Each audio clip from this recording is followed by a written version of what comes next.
El capital en el siglo XXI. Thomas Piketty. La tesis central del libro es que cuando la tasa de retorno de la inversión en capital es mayor que la tasa de crecimiento económico, el resultado es la concentración de la riqueza, y esta desigual distribución de la riqueza causa inestabilidad social y económica. Piketty propone un sistema global de impuestos progresivos a la riqueza para ayudar a reducir la desigualdad y evitar que la gran parte de la riqueza quede bajo control de una pequeña minoría.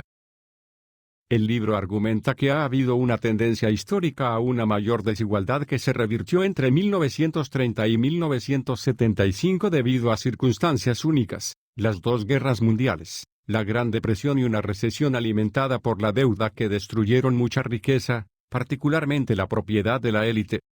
Estos acontecimientos llevaron a los gobiernos a tomar medidas para redistribuir los ingresos, especialmente en el período posterior a la Segunda Guerra Mundial.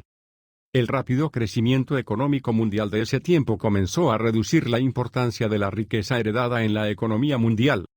El libro argumenta que el mundo de hoy está volviendo hacia el capitalismo patrimonial, en el que gran parte de la economía está dominada por la riqueza heredada. El poder de esta clase económica está aumentando, amenazando con crear una oligarquía. Piketty cita novelas de Honoré de Balzac, Jane Austen y Henry James para describir la rígida estructura de clases basada en el capital acumulado que existía en Inglaterra y Francia a principios del siglo XIX. Piketty considera necesario reducir la desigualdad económica, para lo que propone un impuesto global progresivo sobre la riqueza de hasta un 2% combinado con un impuesto progresivo sobre la renta que alcance hasta el 80%, aunque reconoce que tal impuesto sería políticamente imposible. Piketty cree que la tasa de crecimiento volverá a caer por debajo de la tasa de retorno, y el siglo XXI será una aberración en términos de desigualdad.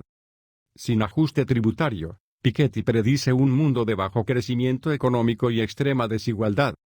Sus datos muestran que a lo largo de largos periodos de tiempo, el rendimiento medio de la inversión sobrepasa los ingresos basados en la productividad por un amplio margen.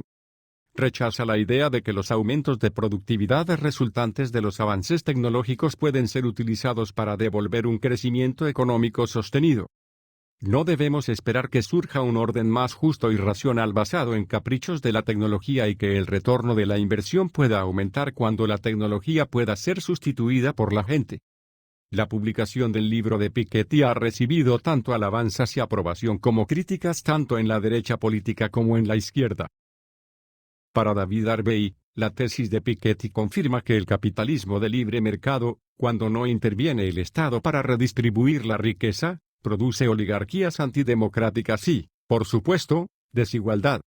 La causa es que la tasa de retorno del capital siempre supera a la tasa de crecimiento de la renta, cuestión que, como señala Piketty, ha sido la contradicción central del capital. Esto ocurre, según Harvey, y critica que no lo señale Piketty, por el desequilibrio de poder entre capital y trabajo.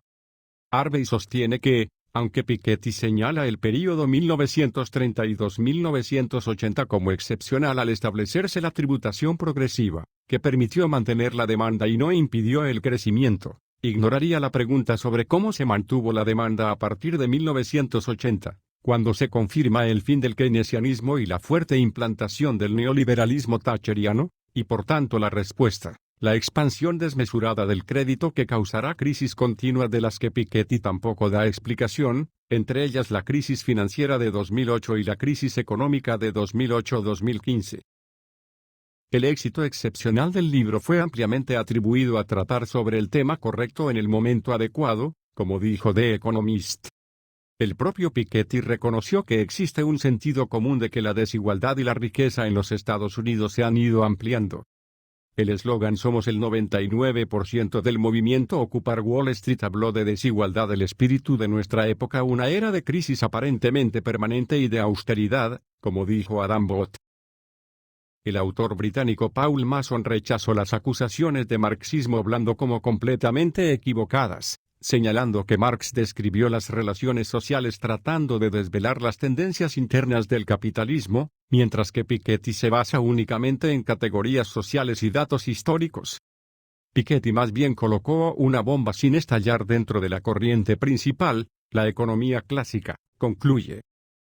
Otros estudiosos han construido sobre el trabajo de Piketty, como el historiador Walter Scheidel, que concuerda con Piketty en su propio estudio de la desigualdad que la brecha seguirá aumentando a medida que pasen las décadas, pero sostiene que las soluciones de Piketty son insostenibles.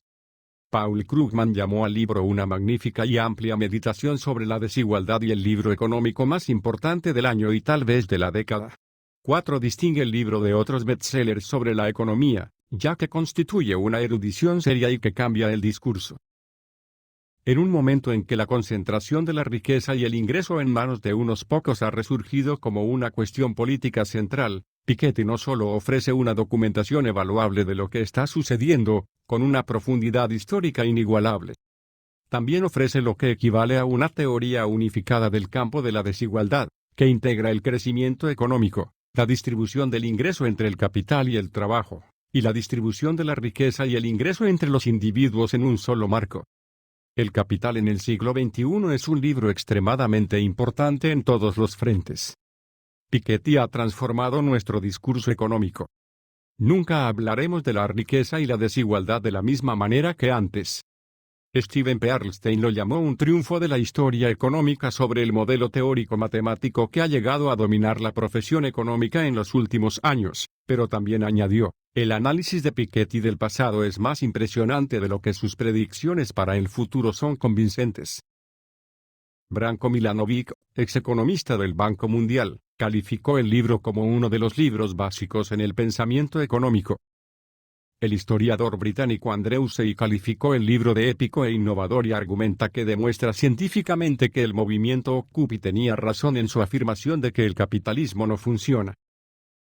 Según Robert Solow, Piketty ha hecho una contribución nueva y poderosa a un tema antiguo. Mientras la tasa de rendimiento supere la tasa de crecimiento, los ingresos y la riqueza de los ricos crecerán más rápido que los ingresos típicos del trabajo. El historiador y científico político francés Emmanuel Todd llamó a El Capital en el siglo XXI una obra maestra y un libro seminal sobre la evolución económica y social del planeta.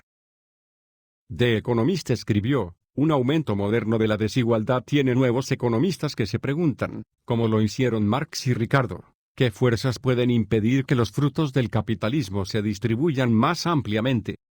El Capital en el siglo XXI es una guía autorizada para la cuestión. Will Hutton escribió, al igual que Friedman, Piketty es un hombre de los tiempos. Por los años 70 las ansiedades sobre la inflación sustituyen las preocupaciones actuales sobre la aparición de los ricos plutocráticos y su impacto en la economía y la sociedad. La desigualdad, empeorada aún más, pone en peligro el futuro mismo del capitalismo, lo ha demostrado. Clive Crook, a pesar de ser fuertemente crítico con el libro, reconoció que es difícil pensar en otro libro sobre economía publicado en las últimas décadas que haya sido elogiado tan unánimemente. Un filón de críticas culpa a Piketty por colocar la desigualdad en el centro del análisis sin ninguna reflexión sobre por qué es importante. Según el columnista del Financial Times, Martin Wolf, simplemente asume que la desigualdad es importante, pero nunca explica por qué. Solo demuestra que existe y cómo empeora. O como lo expresó su colega Clive Crook, aparte de sus otros defectos, Capital en el siglo XXI invita a los lectores a creer no solo que la desigualdad es importante, sino que nada más importa.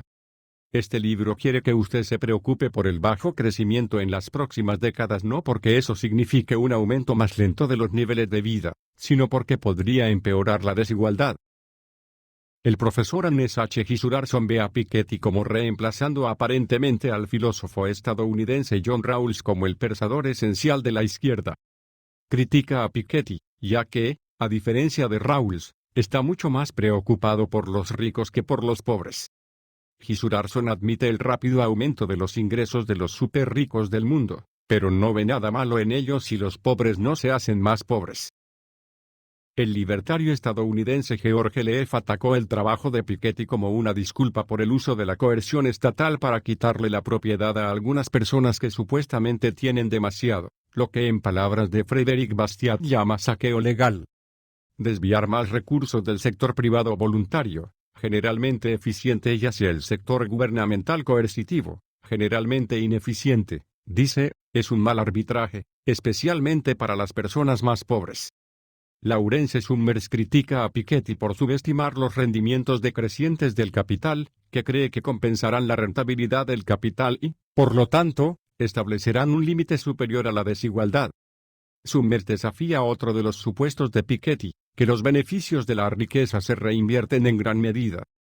Una relación decreciente de ahorro y riqueza también establecería límites superiores a la desigualdad en la sociedad.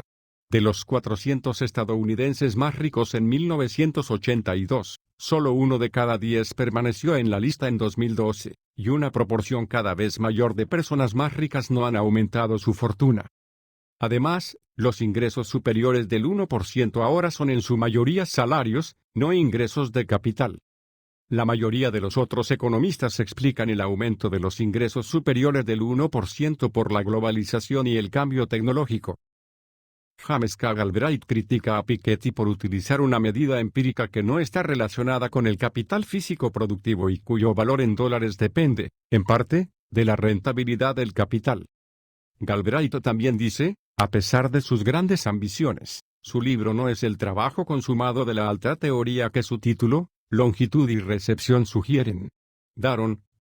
Acemoglu y James A. Robinson utilizaron las historias económicas de Suecia y Sudáfrica para demostrar que la desigualdad social depende mucho más de factores institucionales que de los factores de Piketty, como la diferencia entre la tasa de rendimiento y el crecimiento. El análisis cruzado de países también muestra que la parte superior del 1% de los ingresos no depende de esa diferencia. Los profesores escriben que las leyes generales, que caracterizan las postulaciones de Piketty, no son útiles como guía para entender el pasado o predecir el futuro, porque ignoran el papel central de las instituciones políticas y económicas en la configuración de la evolución de la tecnología y la distribución de los recursos en una sociedad. Paul Romer critica que, si bien los datos y el análisis empírico se presentan con una claridad y una precisión admirable, la teoría se presenta con menos detalle.